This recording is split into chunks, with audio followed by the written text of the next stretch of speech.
कैसे पढ़ना है इफ़ यू डिसाइड, है ना। आफ्टर एक डिसएडवांटेज मैं बता देती हूँ कि ये एग्ज़ाम बहुत ही ज़्यादा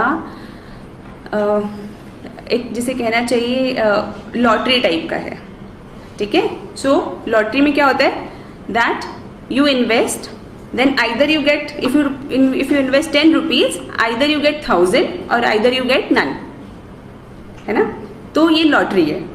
तो अगर आप इस एग्ज़ाम में अपना समय, अपना पैसा, अपनी मेहनत लगाते हैं तो इसके अंदर या तो आप सीधा सिलेक्ट हो जाते हैं, है ना। The moment you get selected आपको सारे बेनिफिट्स मिलने लग जाते हैं, सारे फ्रॉम डे वन से आपको वो रिस्पेक्ट, वो इवन मॉनेटरीली हर तरीके से आपको सुविधाएं मिलनी चालू हो जाती हैं। लेकिन if you don't get selected then आपने जो भी इन्वेस्ट किया, I will not say it's zero, of course you will get experience out of it, you will get lot of information, आपको हर चीज़ को देखने का नज़रिया बदल जाएगा।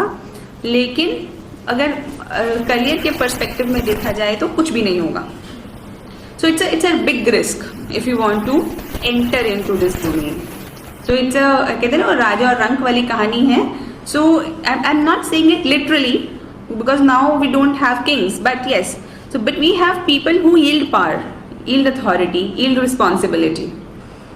So उस चीज़ को देखते हुए तो आपको ये देखना पड़ेगा, do you want to play this lottery, कब तक खेलनी है नहीं खेलनी है। तो ये because I don't want कि कोई बच्चा इसलिए सिर्फ एंटर कर जाए कि यार क्या करना चाहिए, अच्छा है सब कुछ मिल जाएगा, है ना। कई बार ऐसा होता है हमारे कैलिबर को हमें जज करना होता है। जैसे मैंने कहा ना, मैं आपको ऑनेस्ट एनालिसिस बताऊंगी, उसी तरह आई सजेस्ट यू ऑल कि आप लोग ऑनेस्ट एनालिसिस खुद का करें कि आप ये एग्ज़ाम क्यों देना चाहते हैं, है ना। क्या आपको लगता है कि आप उतना हार्डवर्क, उतना परसेवरेंस, उतना पेशेंस रख सकते हैं, है ना। क्योंकि अगर सोचो 2 साल बाद आपको फिर से नहीं होता है, कुछ होता है, तो then will you get depressed, will you think कि भाई लाइफ ख़त्म हो गई, या मतलब ऐसे वाले थॉट्स नहीं आने चाहिए। अगर आपको लगता है आप में पेशेंस नहीं है, ठीक है, मतलब not this anything else, you know, you can go for MBA, you can join private jobs, you can open your own businesses, become an entrepreneur, take up a startup, do anything.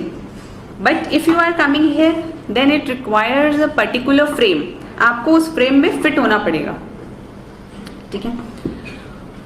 तो जो लोग start करना चाहते हैं preparation को, उनके लिए current affairs becomes a very important part. तो आप लोगों को न्यूज़पेपर पढ़ना रेगुलरली चालू कर देना चाहिए, खास करके Hindu, Times of India, Indian express.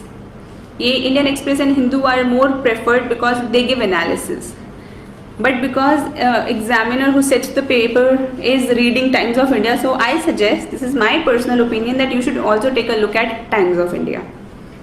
तो न्यूज़पेपर जब आप स्टार्टिंग में पढ़ना चालू करेंगे, so anybody has given any attempts here?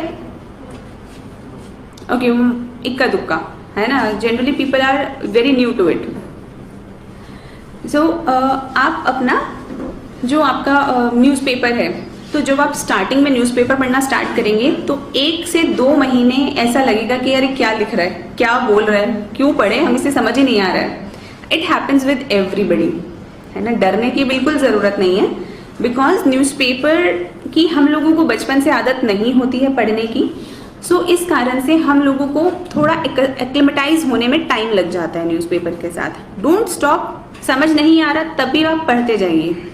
और अब तो इतनी सारी यूट्यूब पे चैनल पे आप खोलो, हाउ टू रीड न्यूज़पेपर, हर न्यूज़पेपर के हर दिन के एनालिसिस आते हैं। लोग बड़े मेहनती हैं हमारे देश के, उन्होंने सब एनालिसिस करके फ्री में यूट्यूब पर डाल दिया है।